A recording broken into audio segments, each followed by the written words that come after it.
Cheltenham Club Handicap Chase. They're running in the absence of Hell's Kitchen. The favourite is Bundoran at 5-4 now, from 11-8. 11-4 Aussie the Oscar, 5-1 and upwards the rest. Let's join Mike Cattermole for the call. Yes, the runners just coming out onto the course, then they've turned away from the starter.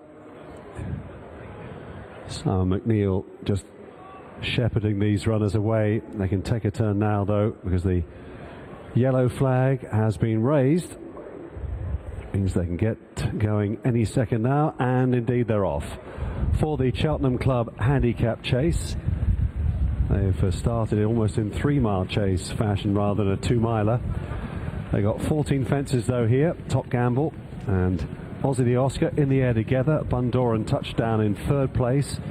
Restrained Yorkist, he'll always be held up in the black and white colours.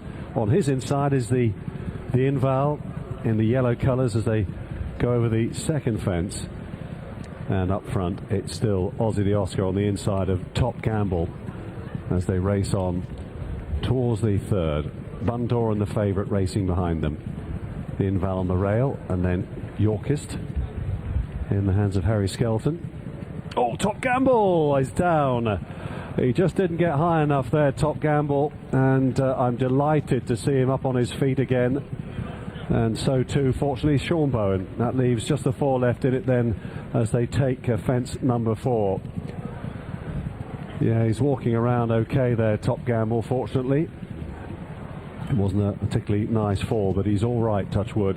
So they race away then towards the far side now. Aussie the Oscar leading Bundoran by a length and a half, 2.5 lengths away, and then to the Inval.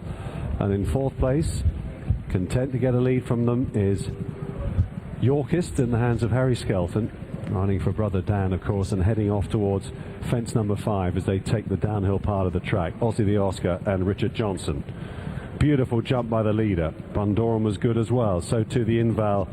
Not quite so good, but nonetheless not in any danger. It was Yorkist as they move on towards the water jump. Aussie the Oscar leads by 4, skips over it clear, Bundoran. The Inval was very quick in the air over that, followed by Yorkist close up in 4th place.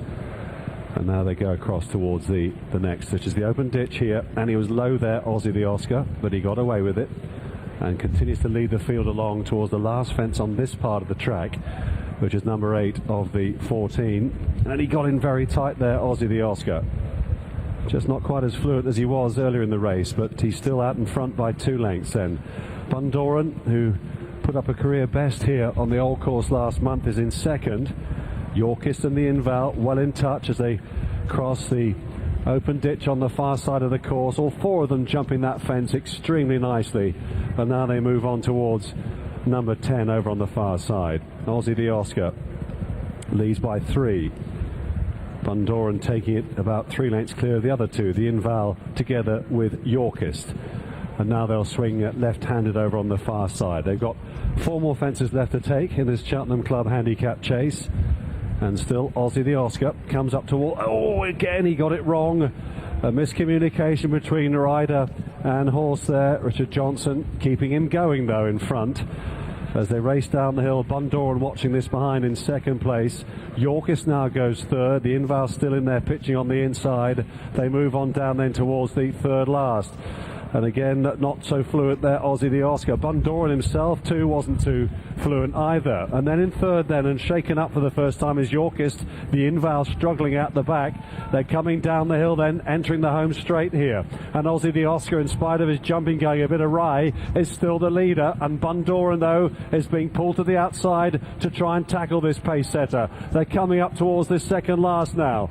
Bundoran and Aussie the Oscar in the air together. Bundoran just touching down with a narrow advantage, but Aussie the Oscar is pitching in on the inside with a game performance. Up towards the final fence they come, and it's Bundoran who's just the leader from Aussie the Oscar. They race on up the hill, only a neck between them, and Aussie the Oscar is fighting back on the far side, and he's beginning to get back up again. And indeed he's going clear in the closing stages, and Aussie the Oscar pulls it out of the fire. His jumping wasn't great, but his heart is all heart, and he wins by about 2.5 lengths. Richard Johnson and Philip Hobbs. Bundoran was 2nd, the Inval, and then Yorkist last of the 4. A tremendously game performance from a very likeable horse. Ozzy the Oscar has won at 11-4, despite not jumping fluently at all, banking the fourth last. Richard Johnson kept the partnership intact. He's won here for Philip Hobbs, and he has finished off the race stronger than Bundoran. How often that has been the case with that horse in the past. He moved into the frontier, approaching the last, and Paddy Brennan gets a good enough jump out of him, and he still lands in front, but rallying on the inside, Ozzy the Oscar manages to surge past, and Tom George and Paddy Brennan have to settle for second with Bundoran, the two of them well clear of the rest. Just looking at Richard Johnson's body language between the sort of second last and the last, he certainly wasn't going for everything, was he? He was more than happy just to let Bundoran get the lead and then think, right, go on, I'm going to have another go at you up the hill. There may be a frailty there and I'm going to look to expose it. And to be honest, he did well to sit on him at 4 out, because he's just took that with as a souvenir with him, hasn't he? Nice performance from Ozzy the Oscar, and pushing towards 60 winners for the season for Philip Hobbs now. It's been an absolutely incredible campaign for him. This is the early fall of Top Gamble at the third, I think it was. He just sort of steps at it, clips it, comes down heavily. Quite a nasty looking fall, but we heard from Mike in commentary that he got up